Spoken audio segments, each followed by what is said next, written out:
बिस्मिल्लाहिर्रहमानिर्रहीम, अस्सलाम वालेकुम। उसको पूरी दुनिया से ही तकलीफ है। इमरान खान के बाद अब मोहम्मद बिन सलमान का नंबर है। ज़रा देखें तो सही आज की पोस्ट, जो दी इकोनॉमिक्स पोस्ट जो अखबार है उसकी आई है। यानी अगर तुमने बात ना मानी हमारी तो तुम्हें उड़ा दिया जाएगा। आप अंदाज़ा लगाएं ये कर क्या रहे हैं और क्या सोच रहे हैं। आर्टिकल का सादा मतलब ये है कि अगर तुमने आग से दूर ना रहे तो हम तुम्हें उड़ा देंगे। ये इस खबर का मतन है और साथ में तंज़िया भी कहा है कि आइए मिलिए मोहम्मद बिन सलमान से। ये वो शख्स हैं जो हमारा ऑयल कंट्रोल करते हैं। आप अंदाज़ा लगाएं कि वो ये कह क्या रहे हैं अखबार और क्या लिख रहे हैं। ये पिछले वक्तों में जो हुआ करता था, मतलब 1920 और 30 की दहाई में, ये सारे अरब कंट्रीज जो है वो गरीब हुआ करते थे। मगर सऊदीया की जब से ऑयल दरियाफ्त हुआ है, इनके पास पैसा आया है, ताकत आई है, अमारात आई है, इसका मतलब ये है कि इन्होंने सब कुछ चेंज कर दिया। ये ताकतवर हो गए हैं।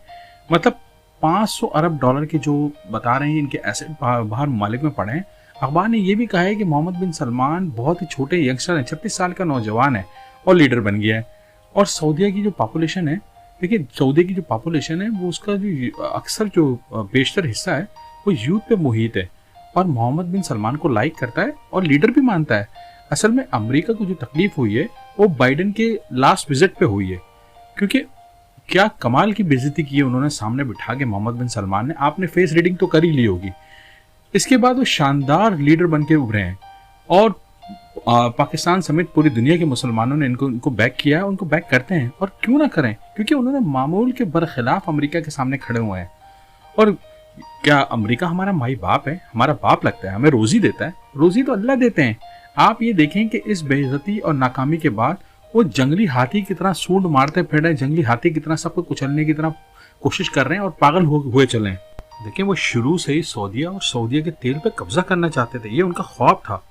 और वो मोहम्मद बिन सलमान के इस इकदाम से उनको टूटता हुआ नजर आ रहा, क्योंकि देखें शुरू में जितने भी लीडर थे उनसे अमेरिका के बड़े अच्छे ताल्लुकात थे और उन्होंने उनको अयाशियों और सारी चीज़ों में लगा के रखा हुआ था उन्होंने, और दोस्ताना माहौल रखा हुआ था। तो कहने का मकसद ये है कि वो उनसे कुछ पूछगछ नहीं करते थे, तो माहौल चल रहा था। अब चूंकि जो मोहम्मद बिन सलमान आए और उन्होंने उनसे सवाल जवाब शुरू किए तो ये बात इनको खटकती है।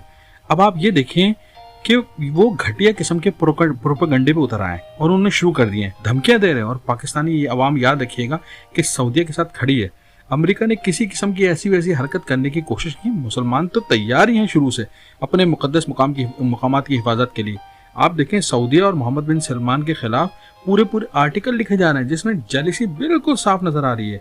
और ये सोचते हैं कि ऐसे अयाश लोग जो हिलजुल भी नहीं सकते थे, जिनकी हम मदद करते थे, और वो उन्हीं सऊदियों में से ये ऐसा यंग और ऐसा ताकतवर लीडर बन के आ गया है जिनको सब चाहते हैं। यानी आप अंदाजा लगाएं, ये मोहम्मद बिन सलमान को बहुत सारी जगहों पर लिखते हैं और कहते हैं कि तुम तो बद्दू की औलाद हो, मतलब तुम्हारी माँ बद्दू थी, और उसकी तजलील करते हैं और जगह जगह जलील करने की कोशिश करते हैं। और इनको ये हजम ही नहीं हो रही बात कि ये इनमें से कैसा आया और वो अमेरिका को चैलेंज कर रहा है और हमें ऑर्डर दे रहा है।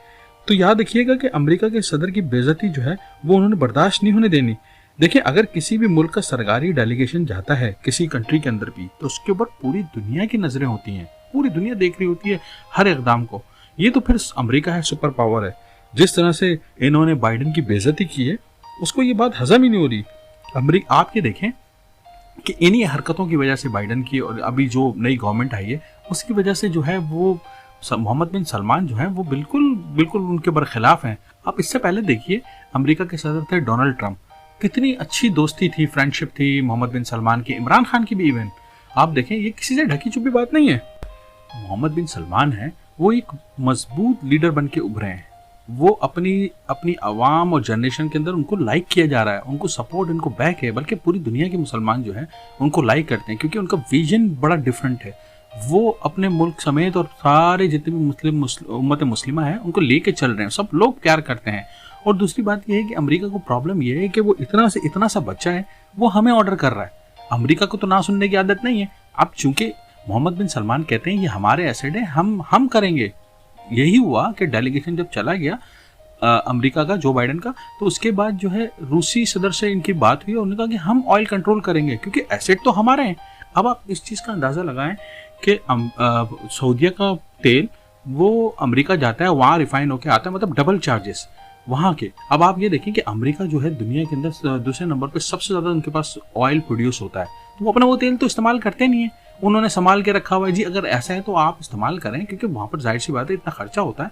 अब आप ये देखें, अगर अपना तेल निकालें अमेरिका और $20 में बेचें, उनको पता है कि ऐसा हो नहीं सकता, क्योंकि इसकी कॉस्ट जो आ रही है 65-70 तक आ रही है फी बैरल, $65-70 फी बैरल आ रही है, वो ये कर नहीं सकते। इसी वजह से उन्होंने कहा कि $5 के अंदर फ्री का तेल आ रहा है और हम उसको कंट्रोल कर रहे हैं और बेच रहे हैं। तो इस वजह से अगर आपके पास ऐसे ही कुछ है तो आप निकालें और बेचें। तो इसी वजह से वो ये कह रहे हैं कि हम कंट्रोल करना चाहते हैं। हालांकि उनकी तो चीज़ नहीं है, ये तो सऊदीया की है। सऊदीया जब चाहे जैसे चाहे बेचे और दे और ले, मगर आप ये देखें कि वो इसको कंट्रोल करने की कोशिश कर रहे हैं। इसीलिए देखें पूरी दुनिया के अंदर जो है मोहम्मद बिन सलमान का ये नया रुख जो है वो उसको बैक कर रहे हैं। तो इंशाल्लाह अल्लाह सब कुछ अच्छा करे, बेहतर करे, आगे जाके सब कुछ अच्छा करे। हमें ऐसे ही लीडरों की ज़रूरत है। आखिर में आपकी मोहब्बतों का बहुत शुक्रिया जो आप न्यूट्रल न्यूज़ को सब्सक्राइब करते हैं, लाइक करते हैं, शेयर करते हैं और कमेंट बॉक्स में आके अपनी